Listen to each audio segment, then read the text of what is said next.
Business Today is brought to you by... Shouldn't banking start with you? After all, it's your life and we're just one part of it. So no matter what life throws at you, at Scotiabank we guide you through it with people who actually listen and with services that enable what matters most to you. Because at Scotiabank, it starts with you.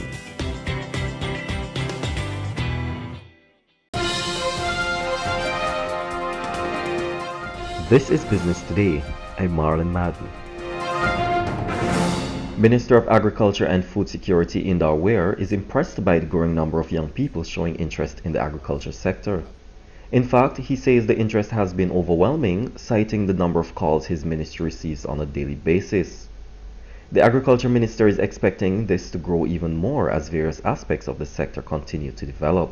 I get upwards of 20 calls a day from people who want to meet with the minister to discuss an agriculture project or to offer some idea for something in agriculture or to find out where we are at with the farmers program, because information already went out to the public via the print media.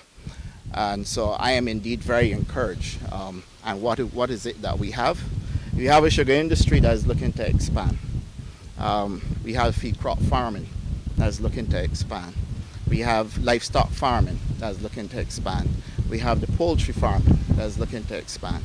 And then we have all the contemporary techniques where people have expressed an interest in getting involved. Speaking to reporters following a tour of the Nature Fun Ranch in St. Andrew on Wednesday, the Agriculture Minister said his ministry was ready to offer assistance where necessary, and he's confident that the sector has a ripe future. This is not times of the past, and whilst we are not going to dwell in the past, I can give you all the calm assurance that where we go forward with agriculture in terms of the branding and the image and the young people that have come forward, I think we have a great future ahead of us in agriculture. CIBC First Caribbean is reporting that government's debt restructuring has had some impact on its earnings so far, and it is expecting a further financial hit. In its consolidated financial statement for the 9-month period ending July 31st, the bank said it experienced some impact on its earnings during the third quarter. Despite an overall increase in net income for the period under review, the bank's Chief Executive Officer Gary Brown said the third quarter results was impacted by several items including Barbados' debt restructuring, as well as insurance recoveries related to the impact of Hurricanes Irma and Maria last year.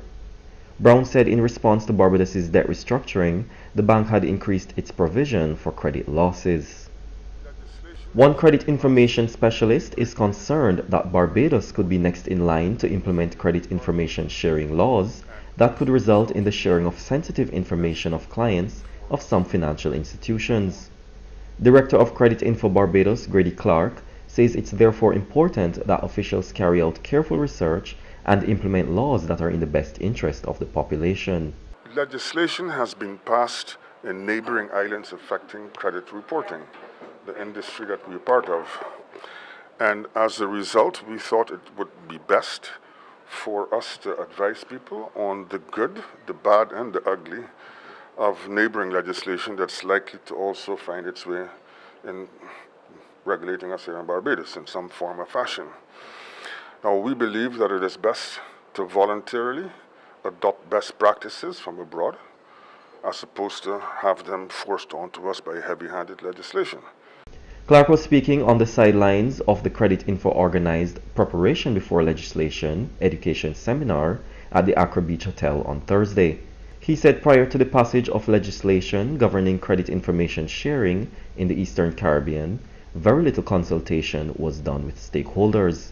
Clark argued that the new legislation could likely result in some sensitive information of credit union members being shared with third parties. Credit unions are obliged, mandated to report a whole bunch of information, and that is now going to be regulated by the central bank rather than the financial services commissions in the regional islands that currently regulate them.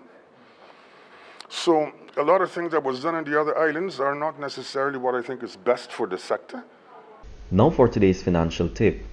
Your wages or salary, savings and debt is nobody's business.